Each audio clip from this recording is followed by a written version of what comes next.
Good morning. First of all, thank you for being here and allowing me to share with you some of the insights that I've gained during my time at Biola. My name is Tiana Victorino and I am a public relations major, and today we're going to be talking about PR today. But first, I want to ask you, what comes to mind when you hear the words public relations? What do you think of? Someone once told me that, oh yeah, PR is making a bad company or a bad politician look good. It's putting the best face forward. And the person that told me that was my dad, actually, when I asked him, what's PR? So his idea of it was kind of this very image-based, all about keeping up appearances, even if that's not truly reflective of who the company or person really is. And this whole idea of PR actually comes from the industry itself. PR first started out as spin. Some of you may be familiar with this term. It's basically to spin a story a certain way, to use deceptive means to get your own agenda across. So that's what PR actually started out as. And we can see how this portrayal of PR has made itself known in culture, in media.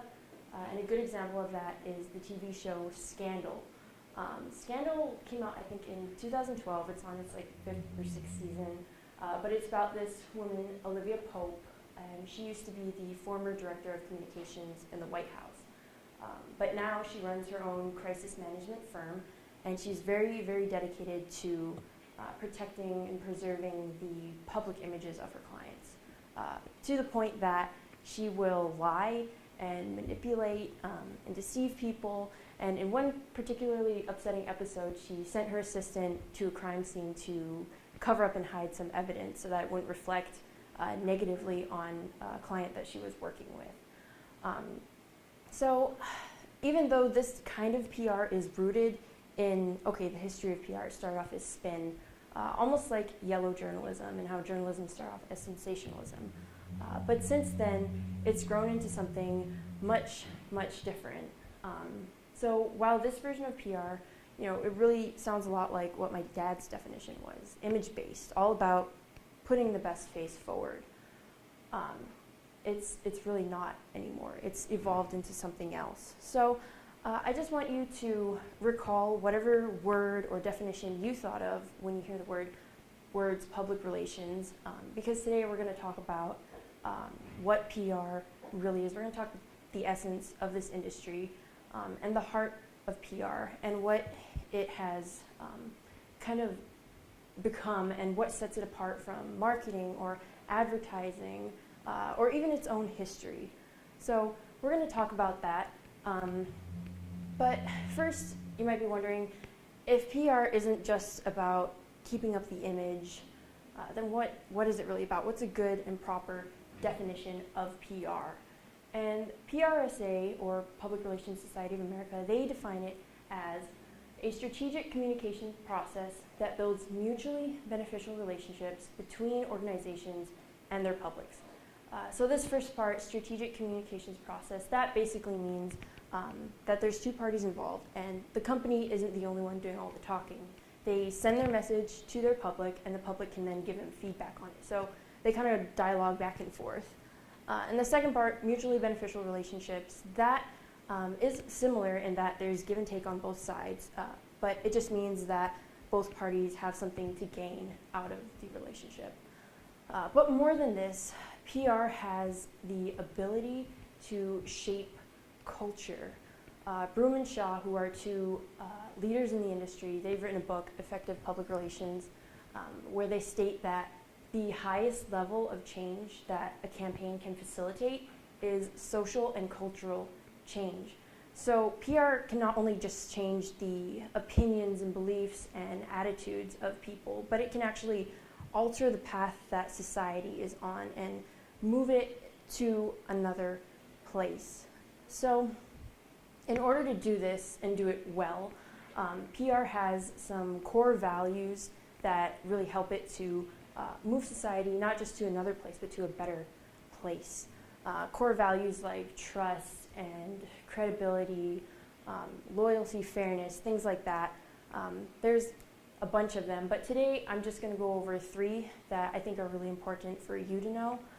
And to do that, I'm going to highlight 3 campaigns that really have excellent examples of these 3 core values. So first, we're going to look at the Salvation Army's "Why Is It So Hard to See Black and Blue" campaign. If you remember, earlier this year there was that whole social media phenomenon about, well, was the dress gold or is it blue?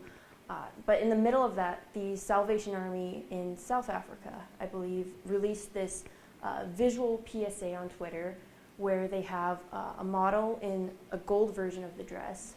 But if you look closely, she has bruising on the side of her face, and it says, "Why is it so hard to see black and blue? 1 in 6 women are victims of abuse. That's no illusion." Wow, this is such a powerful, powerful message.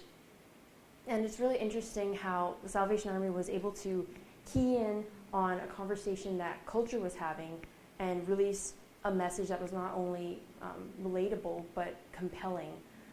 And the core value in PR that this campaign really highlights is human worth. The value that people, no matter their age or ethnicity or social status, all have inherent value. And it kind of goes back to, PRSA's definition of PR, that it creates mutually beneficial relationships. PR is interested in people on an individual level. So human worth is our first core value. The next campaign we're going to look at is Chipotle's Scarecrow campaign. This one came out in 2013, and if you watch the commercial that they released with this campaign, it has this little scarecrow guy as kind of the main character, but it's really kind of eerie because it caricatures the American food industry and shows the dangers of pesticides and GMOs and growth hormones and things like that. And Chipotle, they really value being able to present food with integrity, as they like to say. And they've taken a lot of steps to show their consumers and customers that, hey, we support sustainable farming methods, and here's exactly where our food is coming from. So the core value highlighted in this campaign is transparency. When the cover is pulled back off of a person or a campaign that you support, you don't want to be surprised. You want to be like, oh, okay, they are exactly who they say they are. I knew that. So transparency really helps to build credibility and trust with an organization. So you want to know that whatever cause you're getting behind is the same behind closed doors as they are in a press conference. So transparency is our second core value. The last campaign we're going to look at is the Syria campaign. This is a pretty recent one. It just came out with the whole Syrian refugee crisis. A group of people came together and they said, hey, these people need help. Their stories aren't being told. So what happened was they released this website with visuals and testimonies from Syrian refugees who were being oppressed. So the core value that this campaign highlights is one of my favorites. It's advocacy. The ability to recognize a cause or a need, get behind it, and really say, hey, we need to pay attention to this. And advocacy is powerful because it gives PR the ability to give people voice and empower them on a whole nother level. It helps to show their humanity, because now the Syrian refugees, they're not just a number or something that's happening on the other side of the world, but they're real people with real stories. So the key takeaway from these 3 core values that I want you to have is that PR not only shapes society, but it can shape society for the better. And PR has ethics, standards, and values. It's not just image-based or strictly appearance, all about the appearance. Because thousands of families have been helped through the Syria campaign. Now people know their stories and they're able to help with relief efforts. And the Chipotle campaign also helped with letting people know, hey, this is the truth, this is what's happening in the food industry today, and people are now seeking out, healthier options. So PR shapes society, but how can you tell the difference between PR today and what it's grown and evolved into versus maybe what it originated as spin, as maybe more like what scandal is like? How can you tell the difference? So 3 really simple, easy tips to keep in mind when viewing or creating a campaign, no matter which end of the spectrum you fall on, whether you're a practitioner or a consumer, would first be to identify the values. And we talked about 3 of these today: human worth, transparency, advocacy, but there's others, like I mentioned before. And these values are inherent to the industry of PR, so you'll be able to see them across the board. There's overlap, like we looked at a humanitarian campaign, a campaign for profit, nonprofit. So no matter the type of campaign, you should be able to see some semblance of values in the campaign. So identify values, and next you want to ask questions. Ask a lot of questions. Don't be afraid to ask the tough questions, because you'll really be able to see the priorities of a campaign when you do this. And a way that you can ask questions would really be to maybe compare it to PRSA's definition of PR and compare that to reality and say, hey, is this campaign exercising two-way communication? Is it creating mutually beneficial relationships? So things like that. And lastly, know the end goal. Know what the purpose is of the campaign, and whether it's really moving society to not just another place, but a better place. So really dig deep into that and ask, where are we headed with this? Because at the end of the day, even if PR is practiced in the wrong way, maybe looks more like what scandal was, lying and deceiving and manipulating, even if PR is practiced that way, it will still affect and impact the people that it touches. And this is why it's so important to be able to understand what true PR is, what PR has grown into versus what it was before. Because when you really understand that, you'll be able to identify, okay, these campaigns are in line with what the heart of PR is, and these campaigns are not.